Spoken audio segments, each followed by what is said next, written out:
Hello दोस्तों, तैयारी कर लो चैनल में आपका एक बार फिर से स्वागत है। आज की वीडियो में हम लेकर आए हैं द्विवेदी युग, जो कि यूजीसी नेट ऑनलाइन क्लास की हमारी क्लास 41 है।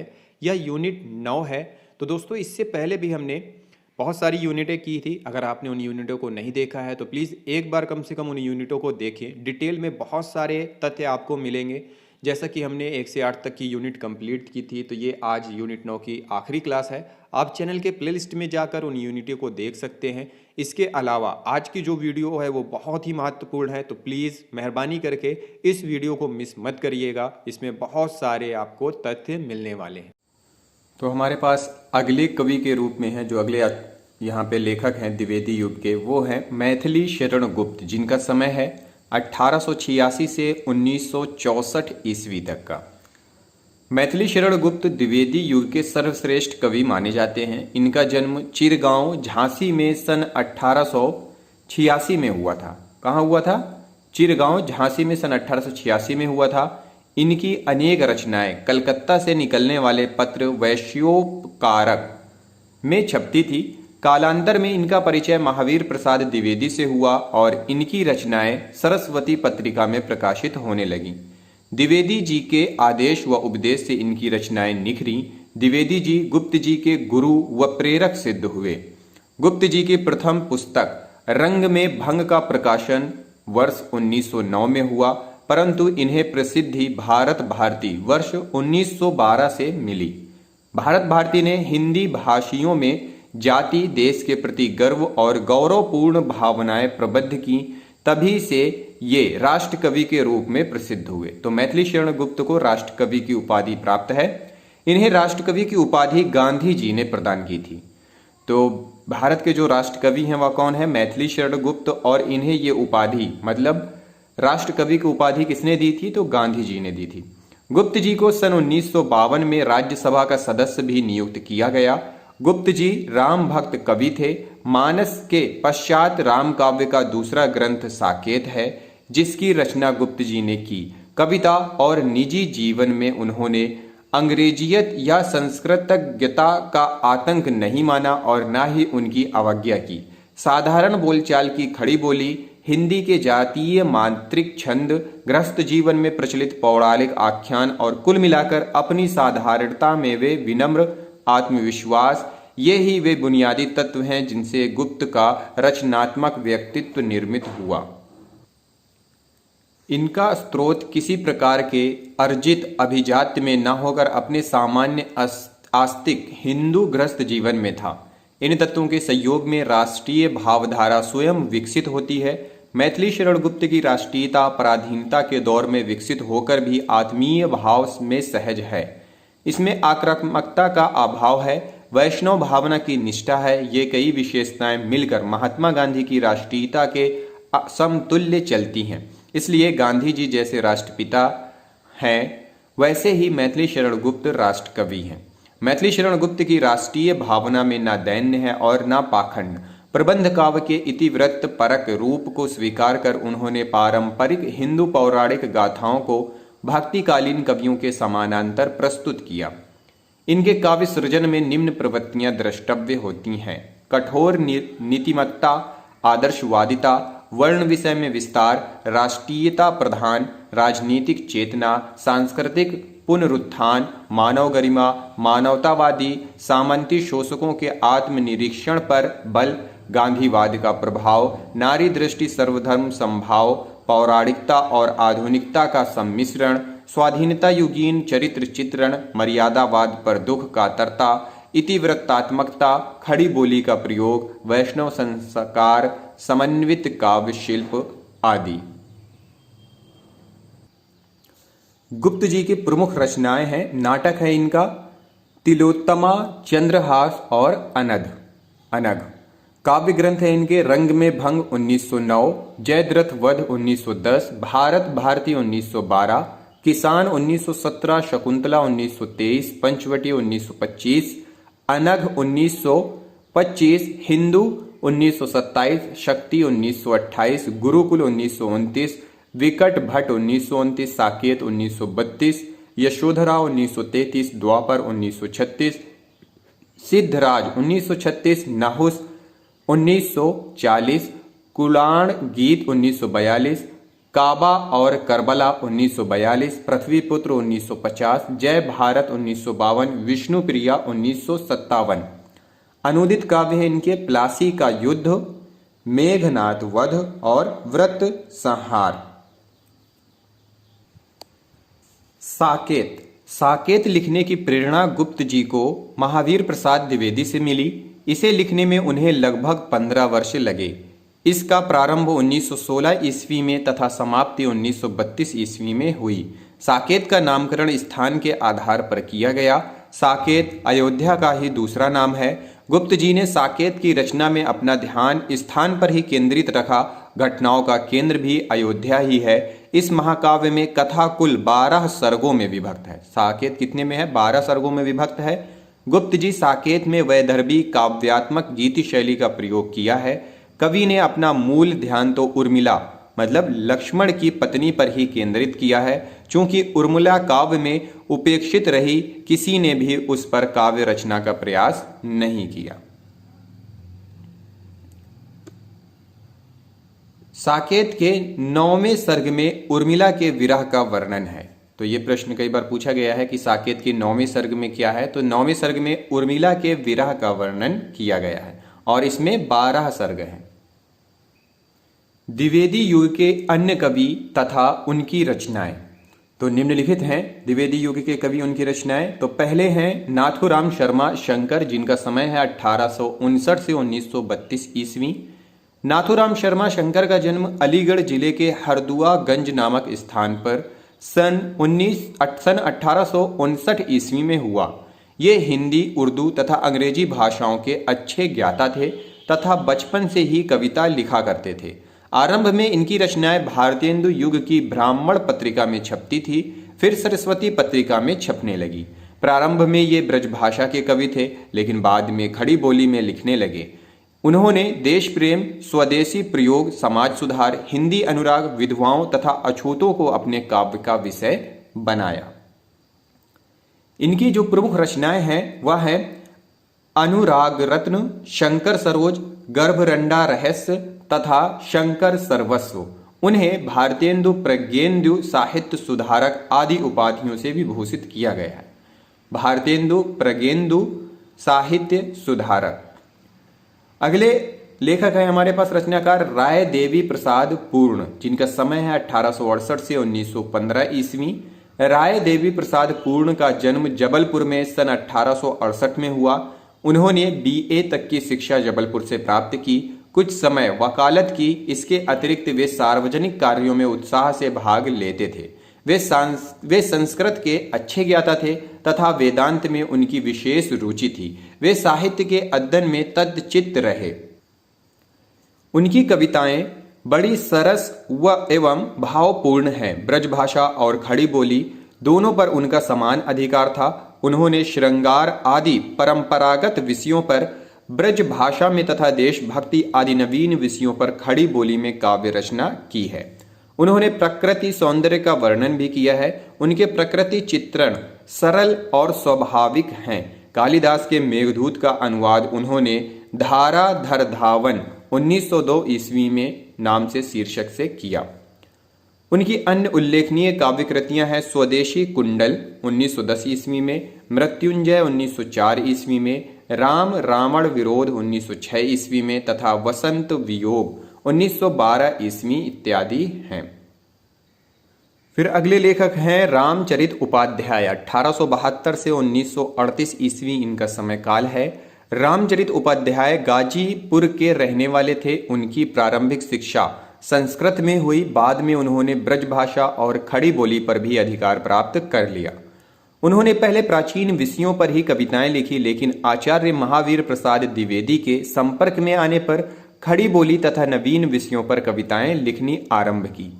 उनकी प्रमुख कृतियों में राष्ट्र भारती, देवदूत, देवसभा तथा विचित्र विवाद आदि हैं। इनके अतिरिक्त उपाध्याय जी ने रामचरित चिंतामणि नामक प्रबंध काव्य की भी रचना की है। अगले रचनाकार के रूप में है गया प्रसाद शुक्ल सनेही, 1883 से 1972 ईस्वी इनका समय है। गया प्रसाद शुक्ल स्नेही का जन्म उन्नाव जिले के हड़हा ग्राम में सन 1883 में हुआ था। वे उर्दू के विद्वान थे, अतः हिंदी के साथ साथ उर्दू में भी अच्छी कविताएं लिखा करते थे। हिंदी में उन्होंने प्राचीन और नवीन शैलियों की कविता लिखी है। श्रृंगार आदि परंपरागत विषयों पर वे स्नेही उपनाम से तथा राष्ट्रीय भावनाओं की कविता को त्रिशूल उपनाम से लिखते थे। स्नेही उपनाम से कौन सी रचनाएं लिखने थे ये? श्रृंगार, परंपरागत और राष्ट्रीय भावनाओं वाली जो कविताएं लिखते थे वह त्रिशूल उपनाम से लिखते थे। राष्ट्रीय आंदोलन के लिए उन्होंने अनेक प्रणय गीत तथा बलिदान गीत लिखे। उन्होंने पराधीन भारत की दुर्दशा, आर्थिक विषमता, अस्पृश्यता आदि विषयों पर बड़ी मार्मिक एवं प्रभावी कविताओं का सृजन किया। उनकी मुख्य काव्य कृतियां हैं कृषक क्रंदन, प्रेम पचीसी, राष्ट्रीय वीणा, त्रिशूल तरंग, करुणा कादम्बिनी आदि। इस युग के अन्य कवियों में बाल मुकुंद गुप्त, भगवान दीन, सैयद अमीर अली मीर, कामता प्रसाद गुरु, गिरिधर शर्मा नवरत्न, रूप नारायण पांडे, लोचन प्रसाद पांडे, गोपाल शरण सिंह तथा मुकुटधर पांडे सम्मिलित हैं। राष्ट्रीय काव्य धारा के प्रमुख कवि कौन कौन हैं? तो राष्ट्रीय काव्य धारा ऐसी काव्य प्रवृत्ति है जिसमें राष्ट्र जन को तेजस्वी और पराक्रमी बनाने को सामर्थ्य निहित है। राष्ट्रीय धारा के कवियों ने जनमानस में देश के प्रति प्रेम, आत्मविश्वास, स्वतंत्रता की चेतना को जागृत करने का कार्य किया। भारत में आंतरिक विसंगतियां, पराधीनता आदि के लिए संघर्ष में कूद पड़ने के लिए आह्वान किया। अतः राष्ट्रीय काव्य धारा के समस्त कवियों ने अपने काव्य में देश प्रेम व स्वतंत्रता की उत्कृष्ट भावना की अभिव्यक्ति की। राष्ट्रीय काव्य धारा के प्रमुख कवि निम्नलिखित हैं। माखनलाल चतुर्वेदी 1889 से 1968 ईस्वी, 1889 से 1968 ईस्वी इनका समय है। राष्ट्रीय काव्य धारा के प्रणेता के रूप में माखनलाल चतुर्वेदी का स्थान प्रमुख है। उनकी रचनाओं हिम किरीटिनी, हिम तरंगिनी, माता, युगचरण, समर्पण आदि काव्य कृतियों के माध्यम से उनकी राष्ट्रीय भावधारा से अवगत हुआ जा सकता है। उनकी कविताओं में राष्ट्रीय जीवन की यथार्थ अभिव्यक्ति हुई है। माखनलाल चतुर्वेदी अपनी खोज प्रधान कविता जवानी में भारतीय जनमानस को अपनी आंतरिक शक्ति जागृत करने की प्रेरणा देते हैं। द्वारा बलि का खोल चल, भूडोल कर दे, एक हिमगिरी एक सिर का मोल कर दे, मसल कर अपने इरादों सी उठाकर, दो हथेली है कि पृथ्वी गोल कर दे। फिर अगले लेखक हैं, कवि हैं बालकृष्ण शर्मा नवीन, 1897 से 1960 ईस्वी। बालकृष्ण शर्मा नवीन की कविता में राष्ट्रीयता, श्रृंगारिकता एवं रहस्यात्मकता तीनों प्रवृत्तियां मिलती हैं। नवीन जी भी भारत की यथार्थ स्थिति का चित्रण करते हुए भारतवासियों को जागृत होने के लिए प्रेरित करते हैं। ओ भिखमंगे ओ पराजित, ओ मजलूम अरे चिरदोहित, तू अखंड भंडार शक्ति का जाग अरे निद्रा सम्मोहित। रुदन करने वाले कमजोर व्यक्तियों के हृदय में नवीन जी लौह बल का संचार करते हुए लिखते हैं कि अपनी रहनी रह निर्मम सा, अपना पथ पहचान हठीले, ललक लालसा से मत कर तू अपने लोचन गीले गीले। फिर अगले कवि हैं राम नरेश त्रिपाठी, 1889 से 1960। राष्ट्रीय भावना के प्रमुख कवियों में राम नरेश त्रिपाठी का विशिष्ट स्थान है। उनकी प्रसिद्ध रचनाओं में मानसी, पथिक, मिलन तथा स्वप्न आदि हैं। पथिक और मिलन खंड काव्य की रचनाओं में काल्पनिक कथाओं के माध्यम से देश के उद्धार के लिए आत्मोत्सर्ग की भावना को व्यक्त किया गया है। उन्होंने अपनी कविताओं के माध्यम से भारत देश के प्राचीन गौरव को सरल शब्दों में व्यक्त किया है। जैसे अतुलनीय जिनके प्रताप का साक्षी है प्रत्यक्ष दिवाकर, घूम घूम कर देख चुका है जिनकी निर्मम कीर्ति निशाकर। फिर हैं अगले कवि सियाराम शरण गुप्त, 1895 से 1963 ईस्वी। सियाराम शरण गुप्त मैथिली शरण गुप्त के छोटे भाई थे। तो ये प्रश्न पूछा गया है कि मैथिली शरण गुप्त और सियाराम शरण गुप्त जी का संबंध क्या है। तो सियाराम शरण गुप्त मैथिली शरण गुप्त के छोटे भाई हैं। गांधीवाद में इनकी अटूट आस्था थी। इनके सभी रचनाओं पर अहिंसा, सत्य, करुणा, विश्व बंधुत्व, शांति आदि गांधीवादी मूल्यों का गहरा प्रभाव दिखाई देता है। मौर्य विजय, अनाथ, पूर्वादल, विषाद, आद्रा, पाथेय, मृणमयी, बाबू, दैनिकी इनकी प्रसिद्ध रचनाएं हैं। वे आशावादी कवि हैं। उनकी रचनाओं में आशावाद अभिव्यक्त हुआ है। जैसे यह क्या हुआ दीख पड़ती थी, तू तो काली काली, कहाँ छिपाए थी उस्तम में यह अपूर्व उजियाली।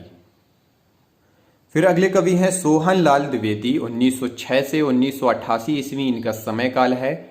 सोहनलाल द्विवेदी ने राष्ट्र प्रेम की भावनाओं से अभिभूत कई काव्य संग्रह लिखे हैं, जिनमें भैरवी, पूजा गीत, वासव दत्ता, विस्पान आदि प्रमुख हैं। द्विवेदी जी पर गांधीवादी विचारधारा का स्पष्ट प्रभाव दिखाई देता है। वंदना के इन स्वरों में एक स्वर मेरा मिला लो, यह पंक्ति उनकी गहरी देशभक्ति की भावना को साकार करने हेतु पर्याप्त है। वंदना के इन स्वरों में एक स्वर मेरा मिला लो। फिर अगले कवि हैं सुभद्रा कुमारी चौहान। 1905 से 1948 ईस्वी राष्ट्रीय काव्य धारा को विकसित करने में सुभद्रा कुमारी चौहान जो का महत्वपूर्ण योगदान रहा है। त्रिधारा, मुकुल, झांसी की रानी, वीरों का कैसा हो वसंत आदि कविताओं में तीखे भावों की पूर्ण भावना मुखरित है।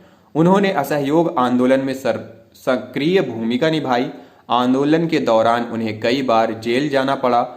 उनकी झांसी की रानी कविता बहुत प्रसिद्ध है। जलियांवाला बाग में वसंत कविता में इस नृशंस हत्याकांड पर कवयित्री के करुण क्रदंत से उसकी मूक वेदना मूर्तिमान हो उठी है। तो सुभद्रा कुमारी चौहान जो कवयित्री हैं, ये द्विवेदी युग की कवयित्री हैं और इनकी जो प्रमुख रचना है वह है झांसी की रानी, और इन्हें कई बार ये जेल के भी दर्शन कर चुकी हैं।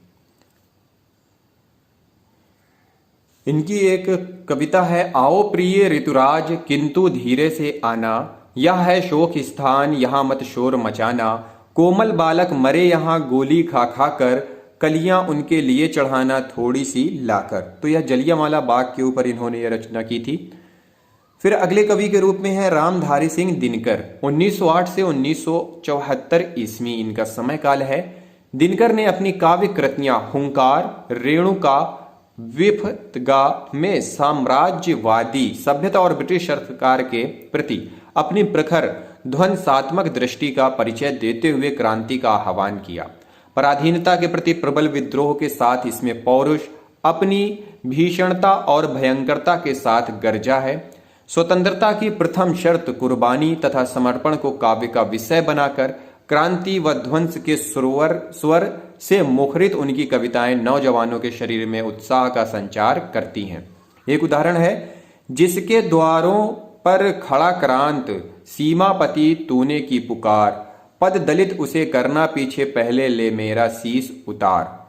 रामधारी सिंह दिनकर अपनी कविता हुंकार में भी क्रांति का आह्वान करते हैं।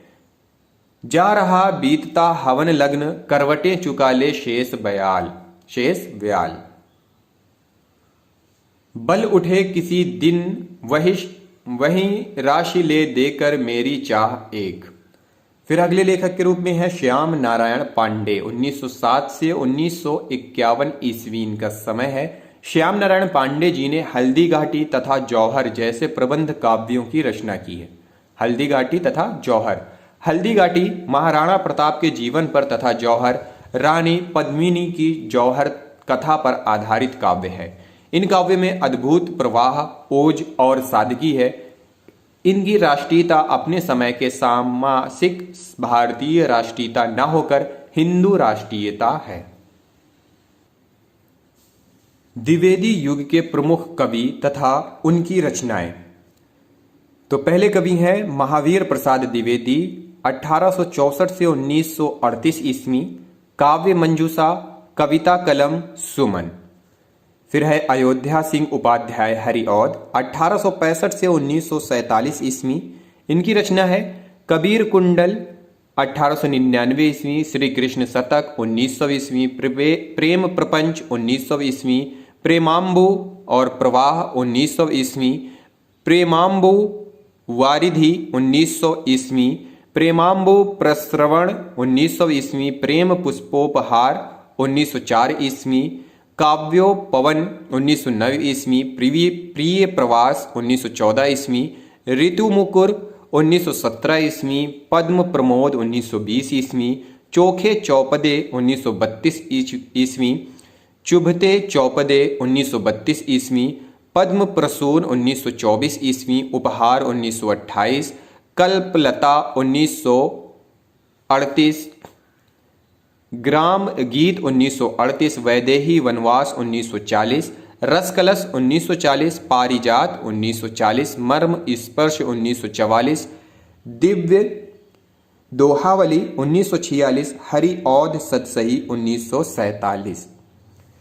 फिर है मैथिली शरण गुप्त, 1886 से लेकर 1964 ईस्वी, इनकी प्रमुख रचनाएं हैं रंग में भंग, 1909 ईस्वी जयद्रथ वध, 1910 ईस्वी भारत भारती, 1912 ईस्वी तिलोत्तमा, 1915 ईस्वी चंद्रहास, 1916 ईस्वी किसान, 1916 ईस्वी वैतालिक, 1916 ईस्वी पत्रावली, 1916 शकुंतला, 1914 से 1923 ईस्वी पंचवटी, 1925 आर्य, 1925 स्वदेश संगीत, 1925 हिंदू, 1925 त्रिपथगा वक संहार वन वैभव सौरंध्री, 1927 ईस्वी मेघनाथ वध, 1927 ईस्वी वीरांगना, 1927 ईस्वी शक्ति, 1927 ईस्वी विकट भट्ट, 1928 ईस्वी गुरुकुल, 1928 ईस्वी झनकार, 1929 साकेत, 1931 यशोधरा, 1932 उच्छ्वास, 1936 सिद्धराज, 1936 द्वापर, 1936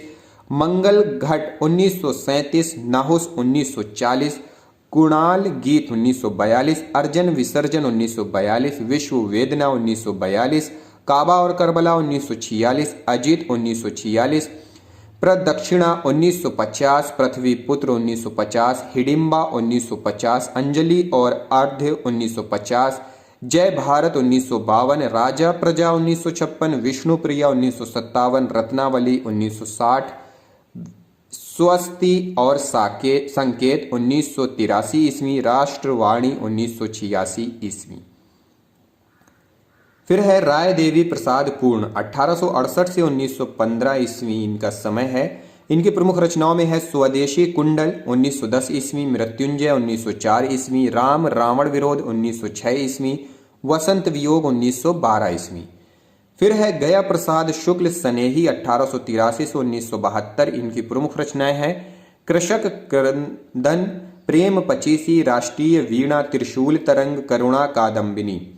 फिर है नाथुराम शर्मा शंकर, 1959 से 1932 ईस्वी इनका समय है। प्रमुख रचनाओं में है अनुराग रत्न, शंकर सरोज, गर्भरंडा रहस्य, शंकर सर्वस्व।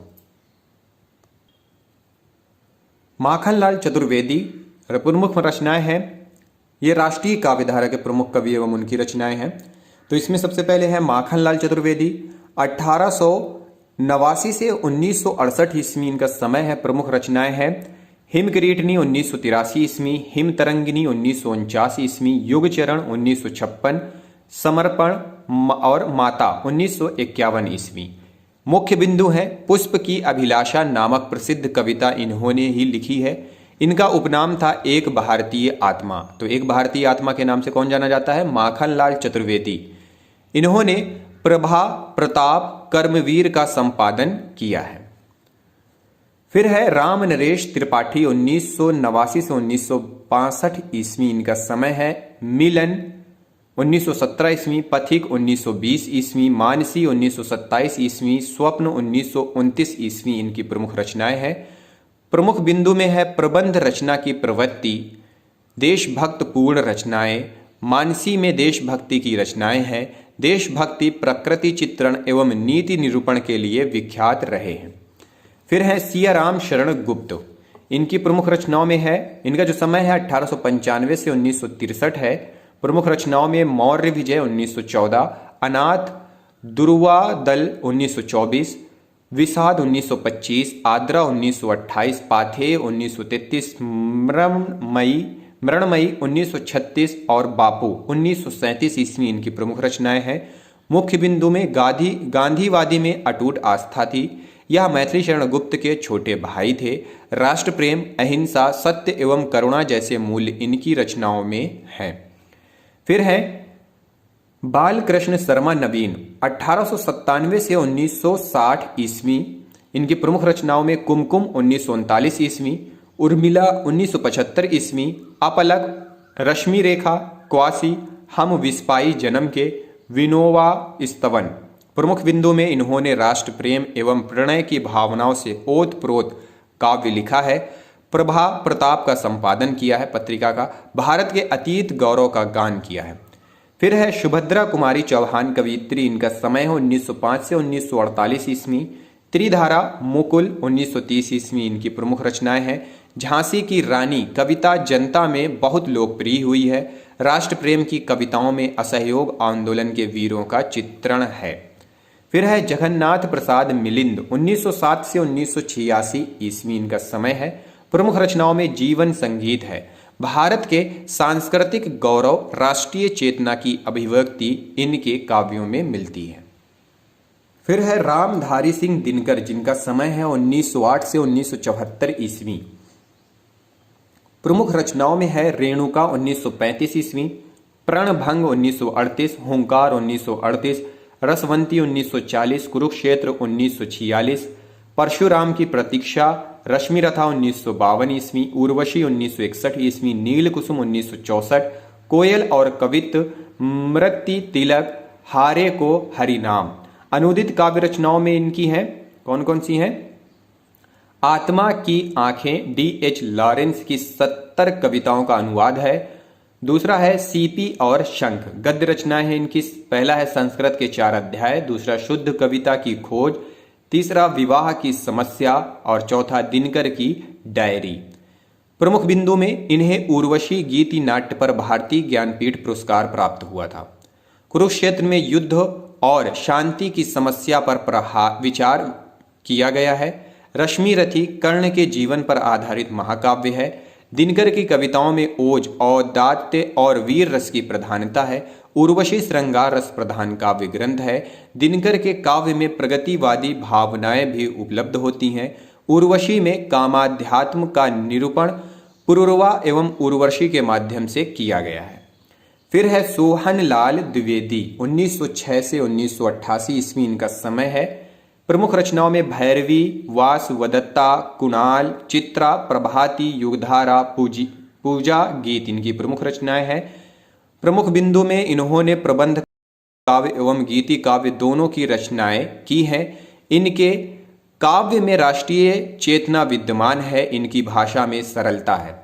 फिर है श्याम नारायण पांडे 1907 से 1951 ईस्वी इनका समय है। हल्दी घाटी 1941 ईस्वी, जौहर 1945 ईस्वी इनकी प्रमुख रचनाएं हैं। प्रमुख बिंदु में महाराणा प्रताप के जीवन पर आधारित प्रबंध काव्य, पद्मिनी के जौहर की कथा पर आधारित है। राष्ट्रीय चेतना के कवि हैं, वीर रस के प्रसिद्ध कवि हैं। तो दोस्तों आज हमारी जो द्विवेदी युग की यूनिट है 8वीं यूनिट वह समाप्त हो गई है। अगली यूनिट में हम फिर से नया टॉपिक लेकर आएंगे, जो हमारी अगली यूनिट है उस पर बात करेंगे। तो अगर आपने पिछली यूनिट नहीं देखी है तो प्लीज़ एक बार आप डिटेल में देख लें, आपको बहुत सारे डाउट्स क्लियर होंगे।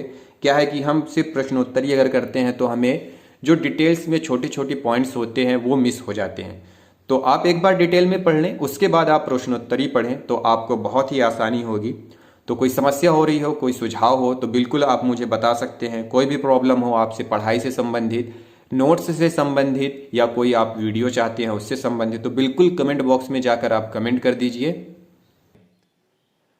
तो दोस्तों बहुत बहुत शुक्रिया आप लोगों का। आप लोगों की सपोर्ट की वजह से ही मैं ऐसी वीडियो बना पाता हूं। और कोई सुझाव हो तो बिल्कुल आप मुझे अपना सुझाव बताएं, बिना बताए मुझे पता नहीं चलेगा। तो प्लीज़ बताया करें। इस वीडियो को देखने के लिए आप सभी लोगों का बहुत बहुत धन्यवाद।